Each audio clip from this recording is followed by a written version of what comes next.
कसपटे कुटुंबाला बंदुकीचा धाक दाखवून धमकावणाऱ्या त्यासोबतच वैष्णवीच्या 9 महिन्यांच्या बाळाची हेळसांड करणाऱ्या निलेश चव्हाण याला अटक नेमकी कधी होणार असा सवाल विचारला जातोय। निलेश चव्हाण 3 दिवसांपासून फरार आहे।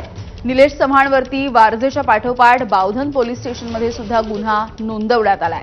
गुन्हेगारी प्रवृत्तीच्या निलेशवरती गुन्हा दाखल झाला असला तरी अद्यापही त्याला अटक झालेली नाहीये। त्याच्या घरी गेलेल्या पोलिसांच्या हाती तो लागला नाही।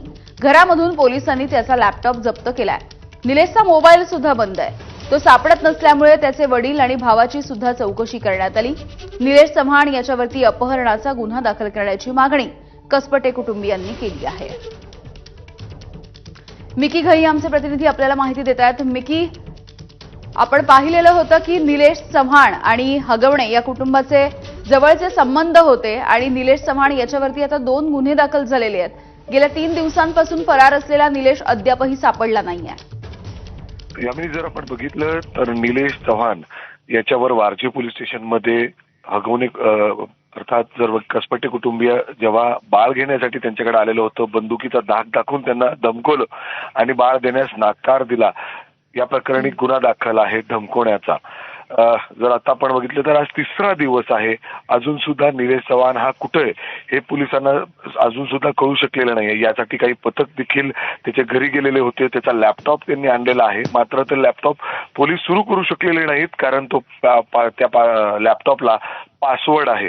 पोलिसांनी त्याच्या वडिलांना भावाला देखील तपासासाठी बोलवलेलं होतं। काल एबीपी माझानी त्यांच्या भावाचा आणि त्यांच्या वडिलांचा देखील त्या ठिकाणी इंटरव्ह्यू केला। स्वतः त्यांनी कबूल केलं की निलेश काही चुकीचं करतोय। अर्थात जर निलेश हे सगळं या गोष्टीमध्ये इन्व्हॉल्व असेल तर तो चुकीचं करतोय असे स्वतः त्याचे वडील देखील त्या ठिकाणी सांगत होते।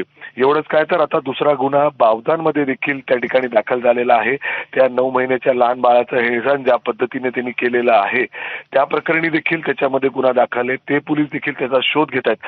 मात्र वारंवार त्याला आवाहन केलं जाते की तू समोर ये, त्याच्या कुटुंबियाकडून देखील, मात्र तो समोर येत नाही। आता दुसरी बाजू यामध्ये गंभीर आहे, कारण ज्या वेळी वैष्णवीवर घरात अत्याचार होत होते, अन्याय होत होता, तेव्हा सुद्धा निलेश चव्हाण तो तिथं असायचा, किंबहुना जेव्हा मध्यस्थी कॉम्प्रोमाइज व्हायचं तेव्हा सुद्धा तो तिथं असायचा।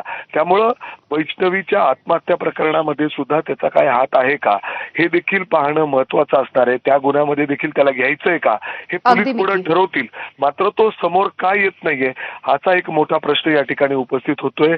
त्यामुळं पोलीस लवकरात लवकर त्याला अटक करण्याचा प्रयत्न करतायत, त्याला शोधायचा प्रयत्न करतायत। त्याच्याकडे पिस्टल देखील आहे, जसं या दोघांची पिस्टल आता पोलिसांनी ताब्यात घेतली आहे। आता पोलिसांनी नेमकी कधी आता त्याला अटक करावी आणि कशा पद्धतीने त्याचा तपास सुरू आहे याविषयी सुद्धा माहिती वेळोवेळी तुमच्याकडून घेत राहू।